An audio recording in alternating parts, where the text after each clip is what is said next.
Yes, so I was talking today to you about how funny it was that we had breakfast paddle this morning, and today we had two new guys coming, and I just found it so funny that the guy, he couldn't do the mini paddle, which is the, basically the easiest exercise. Like he just couldn't do it. Like he was all over swimming and doing magic stuff when doing the mini paddle, missing to the fence and missing long. And then in the playing, he's good.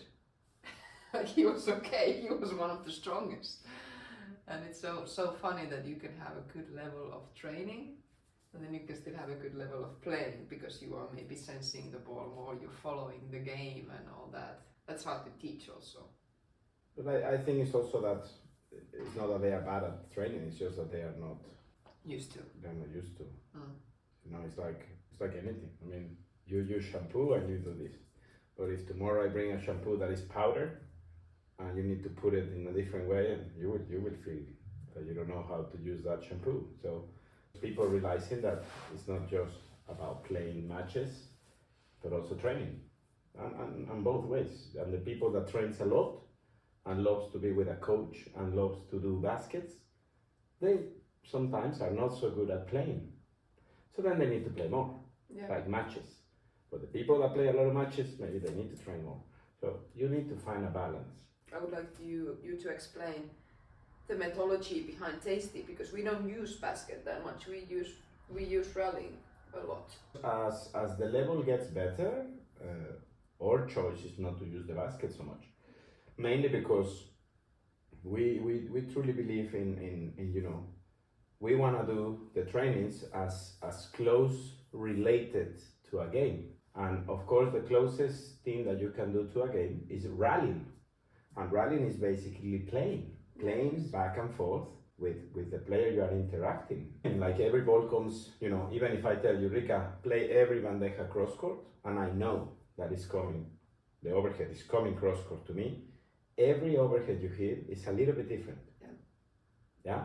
With the basket, especially if the coach is good at feeding, the ball is the same, which is needed for you to understand, for example, how to defend a double rebound ball. But once you get in the pace, once you understand the footwork and the way you move, the next thing is that I play that shot, but sometimes, with more pace, with less pace, with more spin, flatter, with more slice. So then the solution is the same, but the way the ball reacts will be a little bit different. And to me, that's what playing is.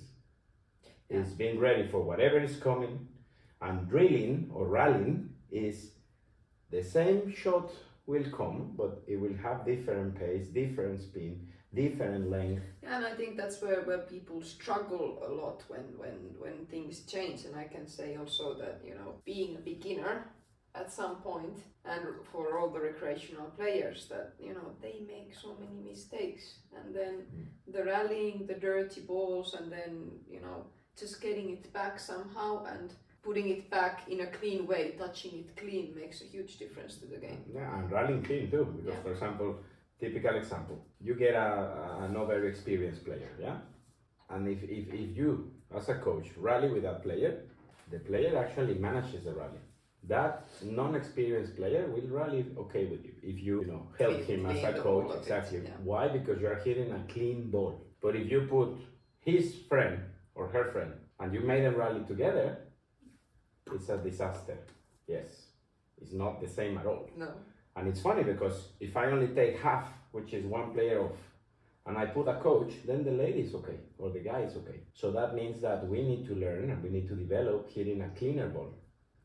A common mistake people do is they rally too aggressive, or they don't make it real in the way that, making it real means to be consistent. You need to play at a pace that you control, or that we call it for players that are more familiar with this. We always say you need to play shots that are real, but that are neutral, which at the end of the day, we were watching some tournament yesterday at our club at Let Up. And at the end of the day, it comes down to the same freaking pace. Like everybody ends up pushing the ball. Yeah, but it's the same if you watch but then my question is, I would like to interrupt the match in that moment and say, hey, you, the big hitter, the 1,000 miles per hour bandeja that you do when training. Your fucking bodies don't even bounce when you're training. They die. Yeah, you're amazing.